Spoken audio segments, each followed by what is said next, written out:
guso so municipal assembly nti senye Suame a untimi mfa nye adwuma bia nti said the processes net ye no say about RCC amane the na ma regional minister enso eka ho asem say ye wa assemblies be nan a receipts ni bia ira na ensese saade no as a ababa assembly ba akomienu miensa ye trend nti MCs no na wo putin yen say yen hwe nioma yie because nyesa eba sa wo mum na ebe charge o ama watu asika kro no na chese de ye tie de nye bia bibi boni bi na bia etech na se bia e wo bi e fa means bi se be yoron so betimi yen sika kakra bi de agu no botom nyesa say yan hwe ni ya na be ye trend e betimi esi because ukra receipt na ukra sika Mbacho ho de tie Matias yepa ena wo bi nsusu a wo twa sa receipt no de ama no no wono no 1000 Mbacho ho ze de tie no Matias yepa na bo 1000 no ube issue no evia 2 cities sa mako sa up to 1000 it is a wukura ba ko na nipa no so sori na ebi onya market bi na nya Suame de na yedin gu so no wona damfo bi a ono so ye revenue collector ewo a different district obetimi de ama no na nipa no akwaji diska wo ho na so munye o 1000 o sesen ya o mache eya na wana bo mi ntwa wano nipa bebre wo perception bi se ticket no ankasa ya na assembly no mode ma ebia mo workers mo de kwa bonten no ya na ye tatete nsem trofo tatete sa asem no pa se ebia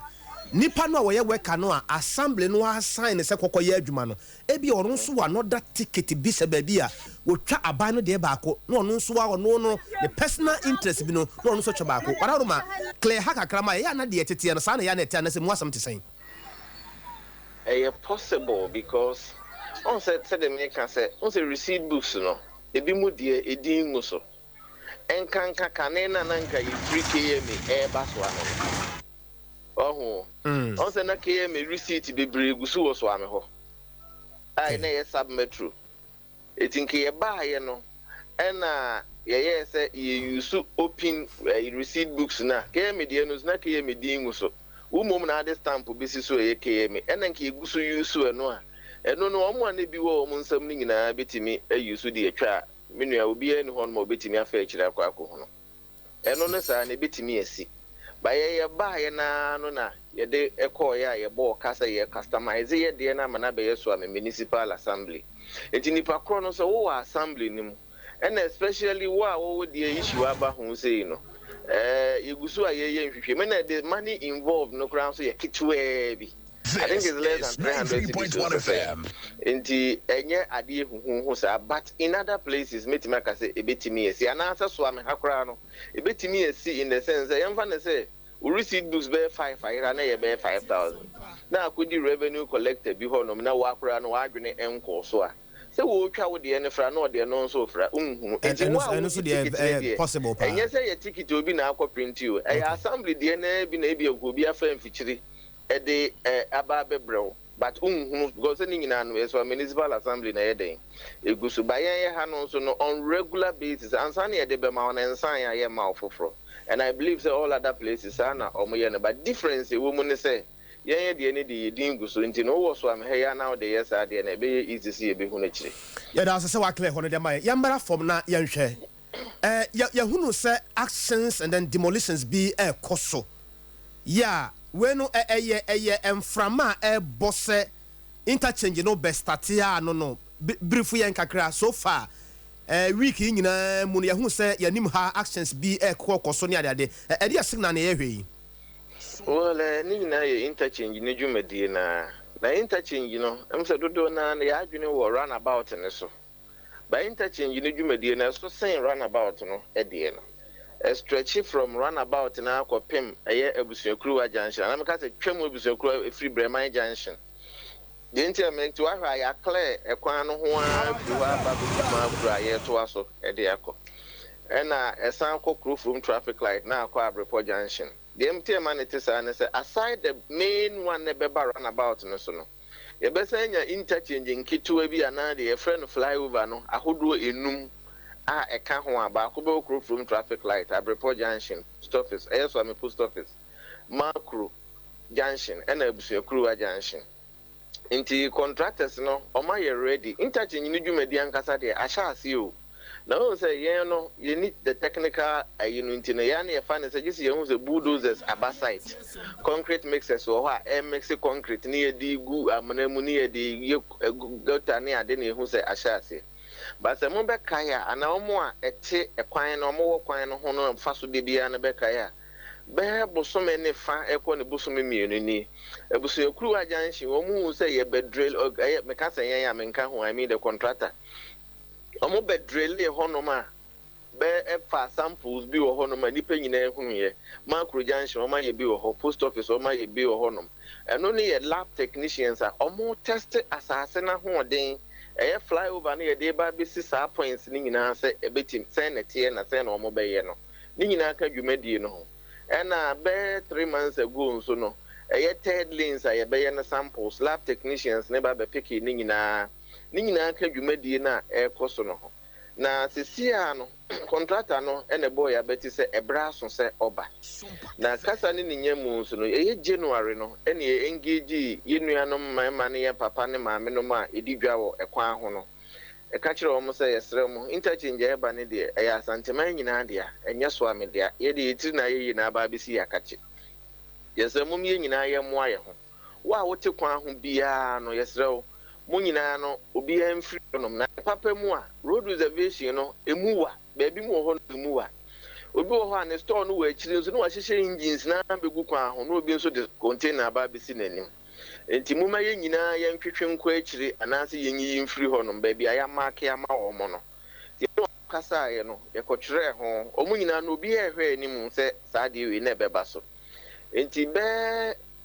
2 weeks ago any mpanimfo share no say contractor na ye ready or say ye hand you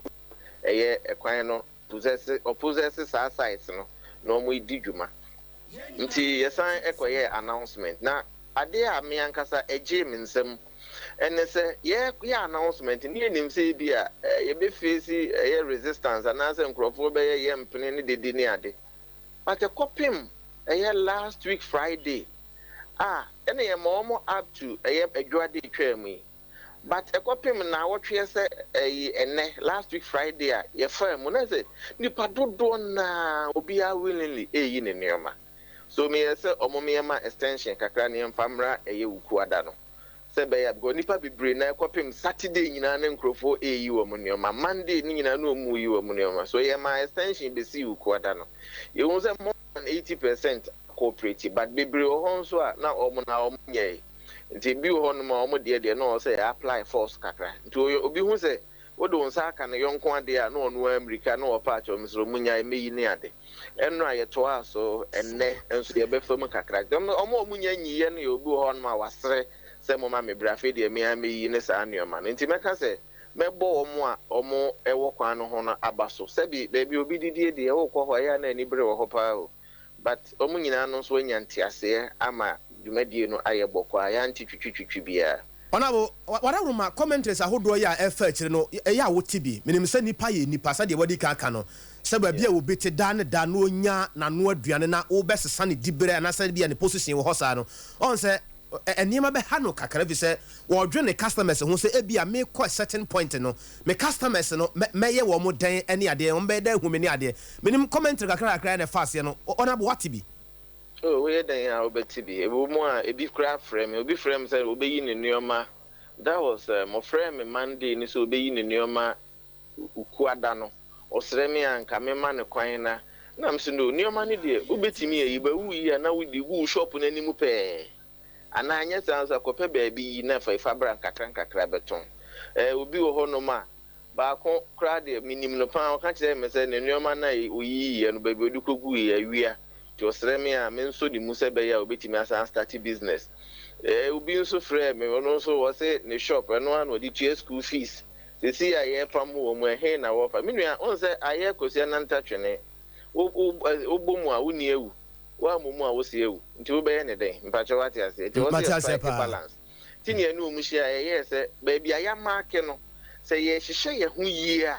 especially baby mu ho no mo to ade na omo tweko akira bebre obi won ma ye table kwa e no ton boot and nut nti ono no otu akohen wa engine go store ani mu no wotwekọ anim ono so benya baabi de ne to achia kakra nanka ahohiehia na bade nanka anye pii ye wo binom ho nso a ɛdae no mu hye ka so mo nkaka wo mo ani sabi ebia me metime do akwa ebusu ekuru a ese me kwa akwakire wo ho benya space wo na de aton magazine yoma ɛdɛ na kyerɛ sɛ ho na wo kɔtɔn yoma no bi ba beto but ebia area mu ho na betime aka wani a reservation no a enye main road no reservation ho no baabi a yehwe na ha traffic the flow of traffic a ebetime allow ama what na ye no makasa enim yoma ni nyina but so far obi enya mai eba saa asem no so mommoa na yehwe baabi a minim sɛ dodo na no aka o mani nso ehunu baabi a ebra adwumadie no hyase no nabo ya yensem twerofo ya nim ha ya yentime ntena se bra ye ni akiri yenso bra mo hyase machines ni ade yenso ni di akiri pa na ya pesa with all respect u gina so na utie commentary bi ana enam akiri ne nsam a amanfo kana me hu answers abotimi dia maye ena no panti wararoma just some minute bi gina so kakra maye this is from my head just akọ for ba mantem na ti ani ehia pa e se mo twicha e se water was for part to nsu brother ho ani so ma pi o ma twam na nsu ni na ebugu fam ti ani nyina sa o mo ka che water was for number so ti se light ni nsu so ehu hia pa mantem anu ya security light ahwe mantem ha e se mo twicha wire sinim o ma nkwana ti o ti o mo nkwana ti ti so o ma electricity for so behwe no mo nkwana ti mai that's a mantem ni ade be o me ba enya nya ko meeting ya tiase ana mu ye ti me papa we mo be ya ba ya so papa nya we mai enti so ya bibia so o ba ya meeting ka se pasa ma de ti be dire na discuss e bi but also mo bibi kakra so no ma sai wa de because of say ende ye wo mu a o wa ha say e wo mu sa tie e wo mu sa asin what to say here let to mo market ye ma wo go feda bela be si wa bi oh tie ya anyway so what oga remove the madam shahani hello honorable yes sir oram pacho what a mixed feeling menim obe kan say ya address ha say na light ye twemu ye meyema no ane na de na du baabi ano de manti ni nyina se wo betimi atimu nyina akye me a no mo ka say ebi ho no mo hia some compensations bi pacho say ebi say mo hia compensations bi ebi nso stress as a prompt na mo di ka prompt wo mo no as a too short for them so betimi reallocate yakoba bi foforo ne ade ebi kura kire say ye twa mo pipes mama nsuo ho aye den ebi nso kire say demolition exercise na ekoso no light no be aye affected nte basa esum aba certain area be dia ma wo mo so me haya asam ne nte basa na a pave way for akronfo ne ade sai isusu ye address ne sai me ne wo mu nyina ye adwene na on say unya bibi atoten unya ne pepepe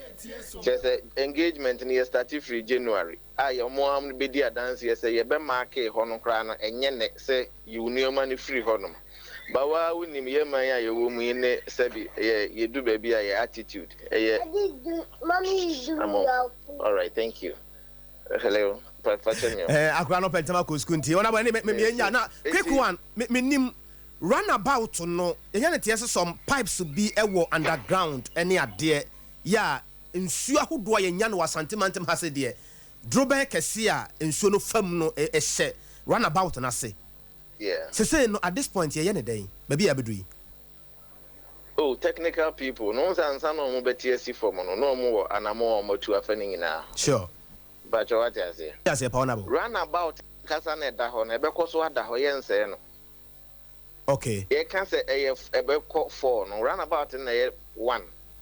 second one be ba third one be ba na fourth one aba nti runabout no ebe da ho ama omo efiri mampon ebe sina ko kegitia omo efiri mampon ebe sina ko abrepo junction mampon ebe sina ko Suame omo no be use form no but you won say de tie no Matias ye pa free airport runabout ebe sina ko Sofula ebe fasro the free airport runabout offense ana offense techiman ebe sina ko kegitia ebe fasro eti runabout na nkasa na da ho no enya de se be free ho no. And the technical people not take his into consideration. I mean, say how be ama. Okay, honorable. Finally, me ma menu ma dwadi fo am wo Suame anim ho no bia ebi mu su ni ade enkuranhya ben na wo de be ma no pa say ebi mu adwempo bi say ba bia ye nya ya no aduane wo Suame market ho no e bia ye be yi wo mu afiri ho ni ade some few seconds o be kan sen ye ma menu Oh, I'm on call my command to him because assembly near him as I grano in Inti also medical animal in common pay Americans my assembly since be my special security. Or mama clearance say you beat me our the contract and advert no within this week yeah 2-1 amount. The contractual processes new year a Ghana say hono se munya bra moko ho amobe say ya clear as the honum baby a be redevelop market na that ase ekọ ase down ho pa no ekọ sa ti be yi dodo na no e de o ma ba honum ti enkopim say interchange no enu ne pompon so pa ne de na wo say yenso ye wi dwumadia wo say yedi wo honum obi busa say ahyase no de enya den but how long it will take no and no question Ghana for busa say years a month answer near saying if I tell you the interchange na I wada Roma interchange no aye oh said the o man panyin de asobe ball for my years and nyina no be take 30 months no em say dwumadie na no they are still within the timeline na o mo de ye adwuma no enti me ogidie say dwumadie aye di enso sika wo ho nko ade na enye IGF because IGF na ban de ye dwumadie bia any aban no wo aban ni ho de obebe bia kra no bo nse na o twefa ne bo na IGF kra say to de bia emba ye ne mudi nkomo bebira mo say enta man enta no de ho to so bebira think say ye nsa besi for na IGF yi ye san ya ne je kra ye den ya de eno na me kan ba we so de enye IGF we ye sika wakobo bosen a e wo den abosen no purpose a wakobo bosen na so de be ye no upo so 93.1 FM Matias wona kana koma nto ne ye ma ha e ya Asantema ya koma Asantema nso musa bibi sronko bia ye se nneoma akese a ekoso wo ada eye regions no ye nso ye pebi